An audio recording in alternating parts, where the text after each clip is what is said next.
Saudações em Cristo para a sua vida. O presbítero Elinaldo Alves, trazendo para vocês aqui rapidinho um resumo da nossa lição de jovens e adultos, que tem por título Esdras vai a Jerusalém ensinar a palavra. É a lição que está no nosso contexto do nosso ensino atual do terceiro trimestre. Com certeza Deus tem uma palavra para você nessa lição de número 11. O textuário diz assim: e provaram a boa palavra de Deus. Aos Hebreus capítulo de número 6, versículo 5, a parte A. A verdade prática diz assim: a palavra de Deus é semelhante a uma afiada espada, é poderosa e é penetrante. A leitura bíblica em classe está no livro de Esdras, capítulo 8, versículo do 1 ao 12.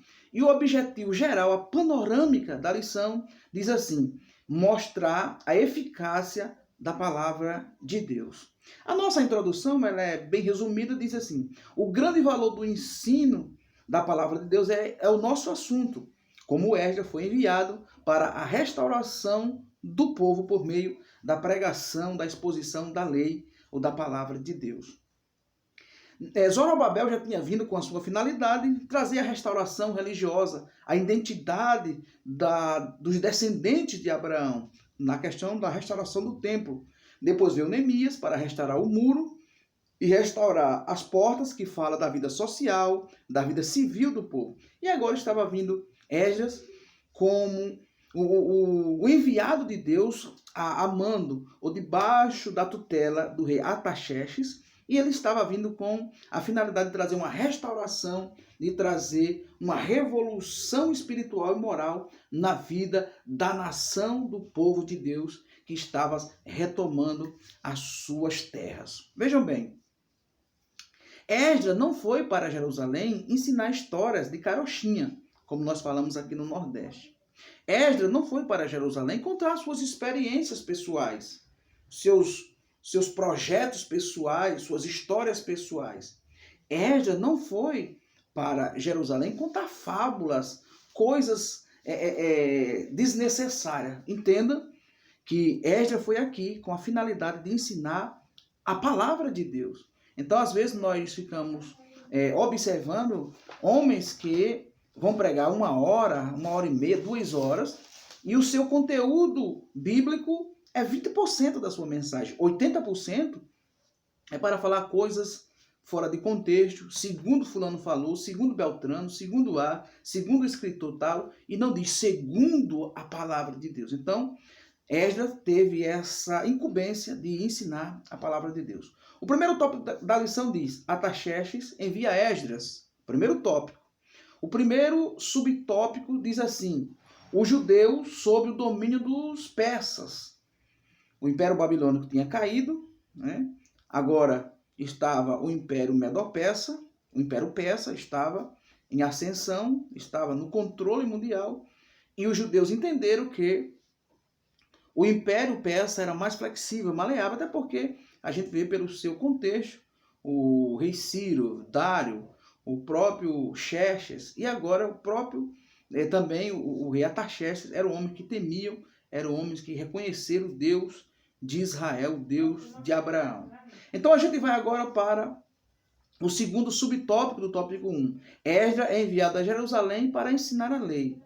Terceiro, a importante carta que o rei envia com Esdras estava dando a ele todo o apoio, toda a tutela dele restaurar, nomear juízes, nomear levita, trazer organização na vida religiosa, eclesiástica do povo. Então isso debaixo de uma autorização escrita, de um documento, de um decreto enviado pelo rei da Pérsia.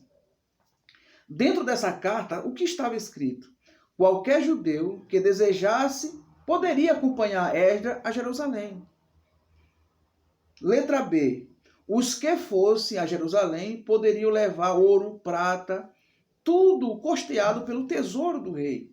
Letra C. Restituir os vasos sagrados, uma vez que a Babilônia tinha feito toda aquela agazarra toda, aquela desonra com os vasos, os utensílios. Agora Artaxerxes estava agora dentro desse decreto restituindo os vasos sagrados. Letra D. Qualquer pessoa seria pago pelo tesouro do rei. Estaria garantido os seus custos pelo tesouro do rei. Letra E. Não seria imposto aos servidores do templo direitos, tributos e renda. Não teria. Então, toda essa carta organizada que o rei Artaxerxes envia por intermédio de Esdras, ainda dizia mais. Esdras poderia nomear regentes, juízes, para que a vida eclesiástica do povo funcionasse conforme a lei de Deus. Então a gente vê que dentro dessa carta, dentro desses itens que foi delegado pela Artaxerxes, a gente vê que no final a Bíblia diz que Esdras louvou a Deus por ter inspirado o rei. Então essa é o primeiro tópico da nossa lição de hoje. O segundo tópico da lição diz o seguinte: Esdras ensina a palavra ao povo. Veja bem, ensina. Esdras sai da Babilônia e vai para Jerusalém e recusa a escolta. O rei autoriza, o rei quer mandar uma escolta com ele, mas ele não faz isso. Junto com os seus amigos, seus companheiros, ele ora, jejuma e não quer saber da escolta do rei Artaxerxes. Confia no Senhor. Olha, os encontros de Esdras com Neemias, ele vai se inteirar da situação e para isso ele vai e senta, conversa, se encontra com Neemias. Esdras ensina a palavra ao povo. E qual era o objetivo do ensino? Segundo a lição aqui no terceiro subtópico, no tópico 2, o objetivo era que o povo entendesse o que estava sendo lido. Neemias capítulo 8, versículo 8. Eu acho interessante nesse tópico que às vezes os pregadores pregam 70% da sua mensagem e diz: vocês não entenderam nada do que eu estou falando. Como? Se você está usando de artefatos, de recursos que não é claro, não é objetivo, não é expositivo, não é transparente para que a sua plateia escute o que você está transmitindo, não entenda. Aí depois, muitas das pessoas, pregadores, expositores, dizem que a plateia não está entendendo. É papel do expositor, do professor, do ensinador, do que tem a fala, ser claro, objetivo e colocar emoção. Porque a emoção é um recurso que nós temos das nossas composições que nos apega, nos faz apegar naquilo que está sendo ouvido, visto ou tocado. E o quarto subtópico do tópico 2 diz assim: o ensino foi maravilhoso. O terceiro tópico da lição diz assim: a palavra de Deus deve ser ensinada. Deve ser ensinada. Primeiro subtópico do tópico 3. Deus ordenou que sua palavra fosse ensinada ao povo de 7 em 7 anos. Deuteronômio capítulo 31, versículo 9 a 12. É por isso que a palavra deutero é repetição da lei. Tinha nascido uma nova geração nos 40 anos. Os que saíram do Egito, muitos tinham ficado para trás.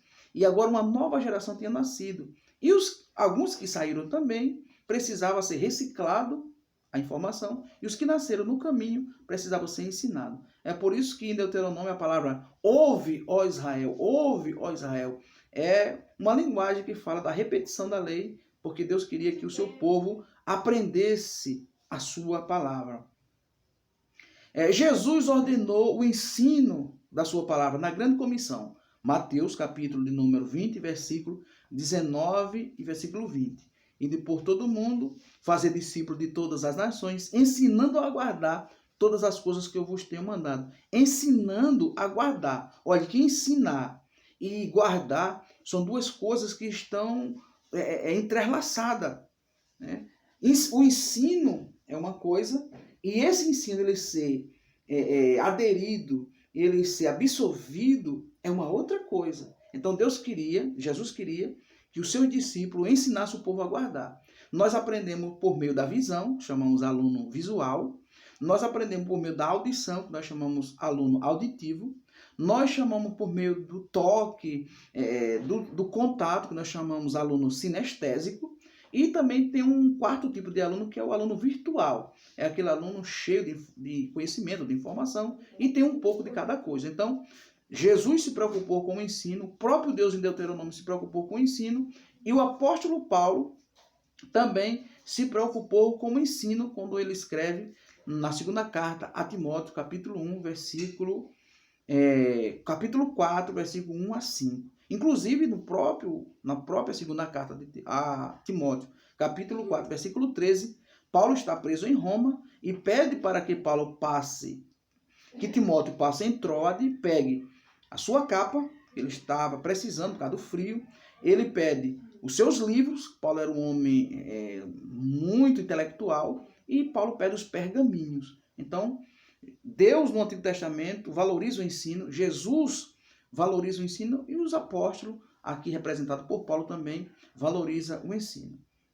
O quarto e último tópico da lição diz assim: resultados do ensino da palavra. Primeiro, o ensino da palavra gera temor a Deus.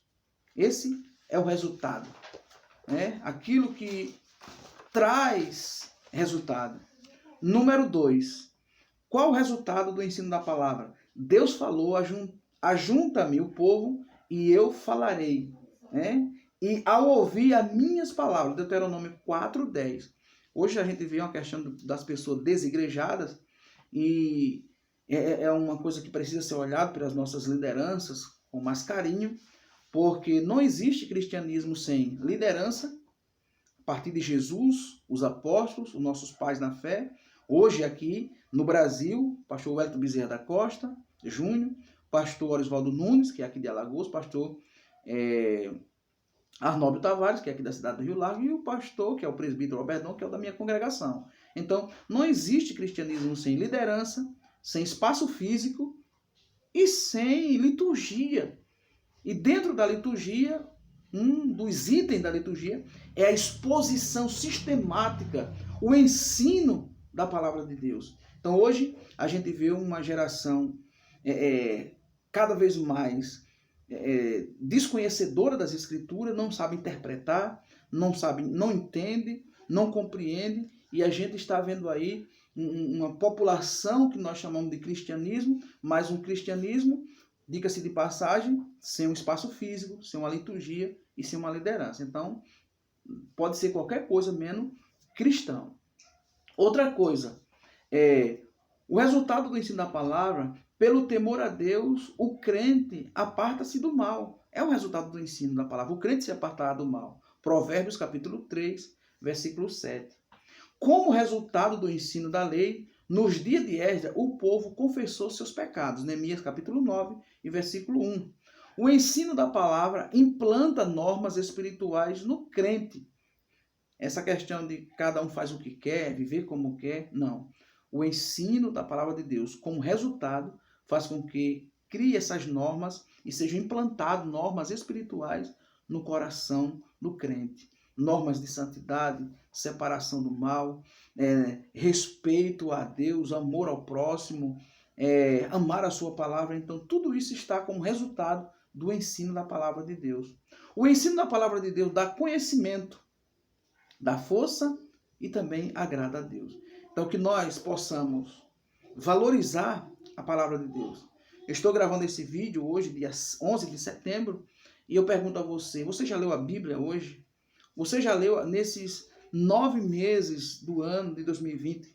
Você já conseguiu ler quantos capítulos da Bíblia? Você que já tem alguns anos de crente, quantas vezes você já leu a Bíblia? Nós estamos vivendo na pós-modernidade, a correria, o agito do dia a dia, mas nós precisamos termos prioridade nas coisas de Deus para que nós, de fato, sejamos cristãos autênticos, verdadeiros e que guardemos não só no intelecto, mas também na prática a poderosa palavra de Deus. Então que você continue sendo um Esdras, aquele que significa auxílio, ajuda, aquele que está abraçando a causa de Deus para abençoar pessoas. Então, meus queridos e amados irmãos, esse são um resumo da lição de número 11. Esdras vai a Jerusalém ensinar a palavra. Eu sei que as experiências, acontecimentos na sua vida edificam a fé daqueles que ouvem,